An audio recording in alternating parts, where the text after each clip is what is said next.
Bonjour, bienvenue. Nous continuons la lecture du livre de John Fenn en poursuivant les saisons de Dieu. Notre site web est cwowi.org.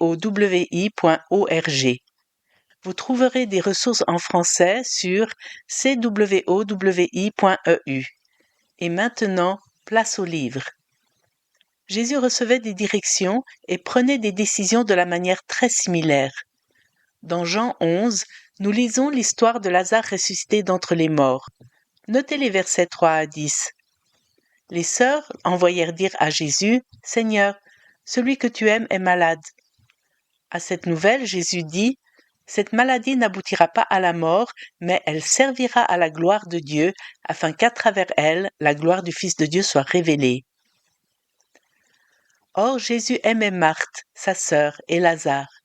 Quand il eut appris que Lazare était malade, il resta encore 2 jours à l'endroit où il était. Puis il dit aux disciples, « Retournons en Judée. » Les disciples lui dirent, « Maître, tout récemment les Juifs cherchaient à te lapider et tu retournes là-bas ?» Jésus répondit, « N'y a-t-il pas 12 heures de jour ?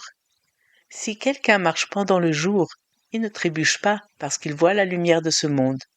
Mais si quelqu'un marche pendant la nuit, il trébuche parce que la lumière n'est pas en lui. » Dans les 2 chapitres précédents de l'évangile de Jean, on lit que Jésus a failli être lapidé et qu'il y a eu un complot et une tentative en 1039 de le capturer.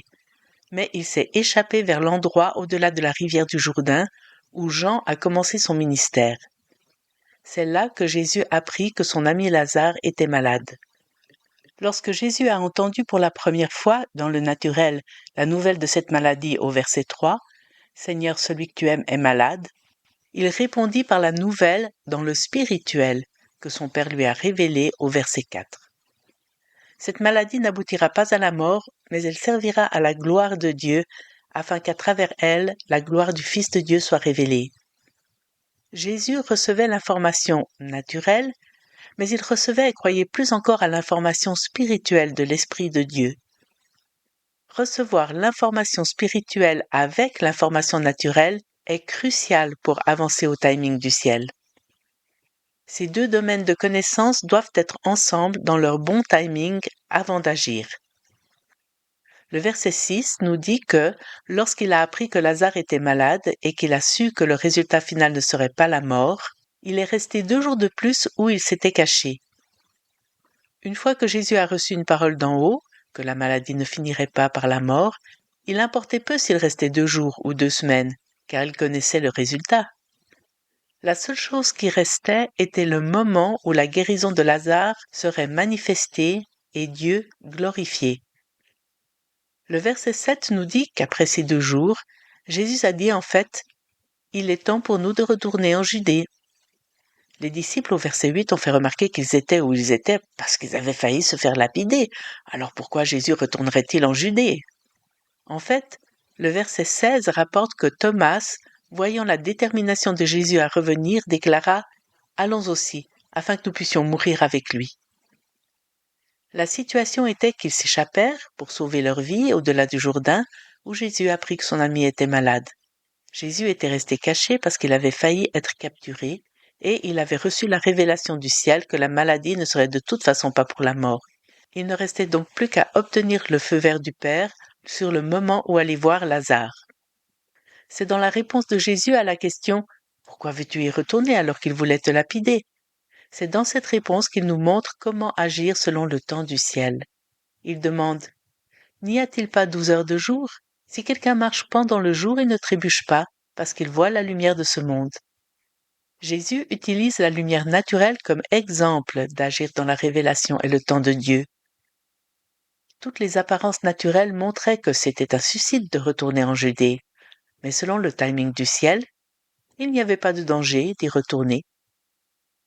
Jésus a certainement dû faire face aux émotions de son amour pour Lazare, aux attentes que ses sœurs avaient placées en lui et au manque de compréhension des disciples. La lumière par laquelle il avançait indiquait que, même si les circonstances naturelles semblaient inchangées, c'était désormais sans danger qu'il y retourne. La plénitude du temps du ciel n'est pas toujours confortable, mais l'homme naturel ne peut de toute façon pas recevoir de l'Esprit de Dieu. Alors, Habituez-vous à agir selon la connaissance spirituelle. Le résultat dans ce cas fut que Jésus revint sain et sauf. Lazare ressuscita d'entre les morts, et beaucoup croyaient en Jésus à cause de cela. Jésus a déclaré au verset 15 qu'il était heureux de ne pas être retourné quand Lazare était seulement malade, afin que vous croyiez, dit-il. Si nous restons dans le timing du ciel, Dieu est glorifié et une foi dans le Seigneur est produite. Nous n'étions pas là à la création pour voir la terre être créée comme les anges.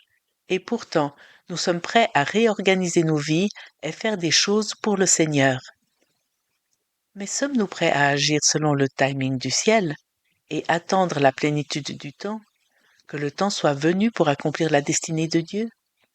Êtes-vous prêt à être impliqué dans les différents aspects de l'Église ou à aider quelqu'un dans une épicerie simplement en ressentant une incitation dans votre esprit d'aller lui parler?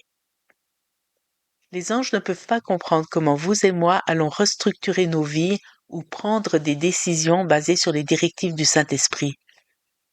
Ils sont envoyés pour nous préparer le chemin afin que nous puissions marcher suivant le timing du ciel, selon la plénitude des temps du ciel.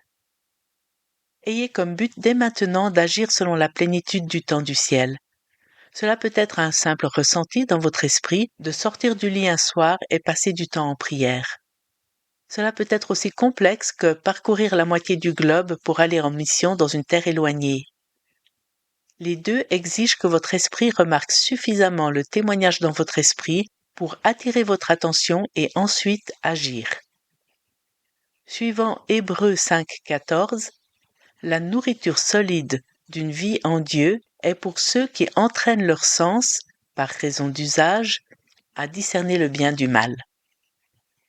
Un témoignage opposé à « le Seigneur dit ». Une partie du discernement et de la perception des choses de Dieu consiste à réaliser qui ou quoi parle. Beaucoup de chrétiens se promènent en disant « le Seigneur m'a dit », alors qu'en réalité, ils venaient peut-être de ressentir une direction dans leur esprit. D'autres fois, on dit « cela aurait pu être une voix audible, c'était si fort quand le Seigneur m'a parlé ». Le problème, c'est que la plupart des gens ne savent pas faire la différence entre leur esprit, un témoignage dans leur esprit, et le Saint-Esprit. Notez ce que l'Écriture dit concernant le Saint-Esprit qui parle aux gens. Acte 8, 29. Puis le Saint-Esprit dit à Philippe, « Approche-toi et rejoins ce chariot. » Acte 10, 19. Pendant que Pierre réfléchissait à la vision, l'Esprit lui dit, « Voici, 3 hommes te cherchent. » Acte 13, 2. Pendant qu'il rendait un culte au Seigneur et qu'il jeûnait, le Saint-Esprit dit, « Mettez-moi à part Barnabas et Saul pour la tâche à laquelle je les ai appelés. » Acte 21, 11. Voici ce que déclare le Saint-Esprit.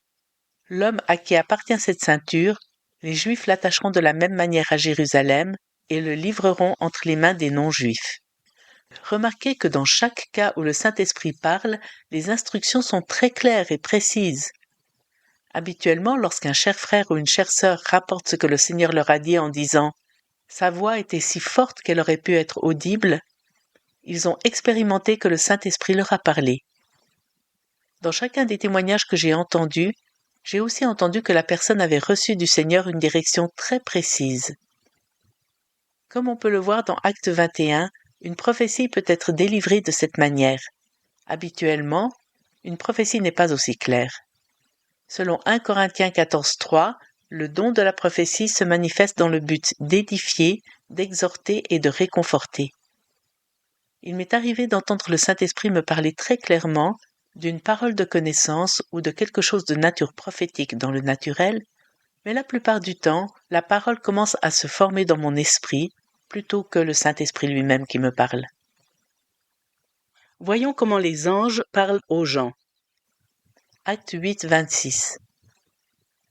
L'ange du Seigneur adressa la parole à Philippe en disant « Mets-toi en marche en direction du sud, prends la route qui descend de Jérusalem à Gaza, celle qui est déserte. » Acte 10, 3 à 6. Un ange de Dieu qui entra chez lui et qui lui dit « Corneille, tes prières et tes aumônes sont montées devant Dieu et il s'en est souvenu. Envoie maintenant des hommes à Jaffa et fais venir Simon surnommé Pierre. Il est logé chez un certain Simon. Acte 12, 7. Et voici, un ange du Seigneur survint et une lumière brilla dans la prison. L'ange réveilla Pierre en le frappant au côté et en disant « Lève-toi promptement ». Les chaînes tombèrent de ses mains. Remarquez que lorsque les anges parlent, ils sont aussi très spécifiques et précis dans leur direction. Il n'y a pas d'incertitude ni d'ambiguïté, ni avec le Saint-Esprit, ni avec un ange. Ils ont des voix différentes et distinctes. Dans Acte 8, 26, un ange parle à Philippe de partir sur la route du désert, et au verset 29, c'est le Saint-Esprit qui lui parle de rejoindre le chariot de l'eunuque éthiopien. Les deux instructions étaient très claires, mais distinctes l'une de l'autre. Dans chaque cas, ces mots n'étaient pas des sentiments vagues, ni un témoignage qui leur laissait des questions dans leur esprit. Voyons maintenant ce qui se passe lorsque les gens reçoivent un témoignage du Saint-Esprit dans leur homme spirituel. Nous voyons que lorsque le Saint-Esprit parle à notre esprit, et qu'il faut que cela soit remarqué, puis discerné et perçu par la pensée de la personne, le résultat est un flou et une certaine incertitude. Acte 20, 22, 23. Et maintenant voici, lié par l'Esprit, je vais à Jérusalem, ne sachant pas ce qui m'y arrivera. Seulement de ville en ville, l'Esprit Saint m'avertit que des liens et des tribulations m'attendent.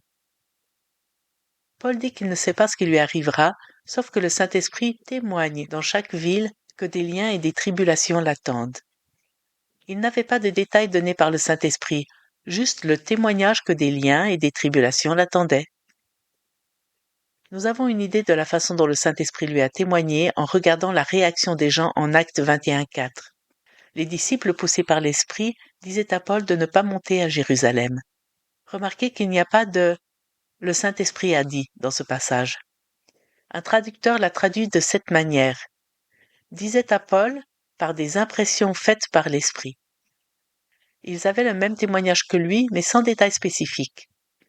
Ce n'est que lorsque Paul est entré dans la maison de Philippe que le prophète Agabus vint le voir et lui donne les précisions concernant le témoignage qu'il avait reçu. Verset 11. Voici ce que déclare le Saint-Esprit. L'homme à qui appartient cette ceinture, les Juifs le liront de la même manière à Jérusalem et le livreront entre les mains des gentils. Jusqu'à ce moment-là, tout ce que Paul savait, c'est que le Saint-Esprit témoignait que des liens et des tribulations l'attendaient. Lorsqu'Agabus partagea ce que disait le Saint-Esprit, il apprit que ce seraient les Juifs qui l'arrêteraient et qu'ils le livreraient aux Romains, les gentils. C'est une information nouvelle et encore une fois très précise. La suite, une prochaine lecture. À bientôt.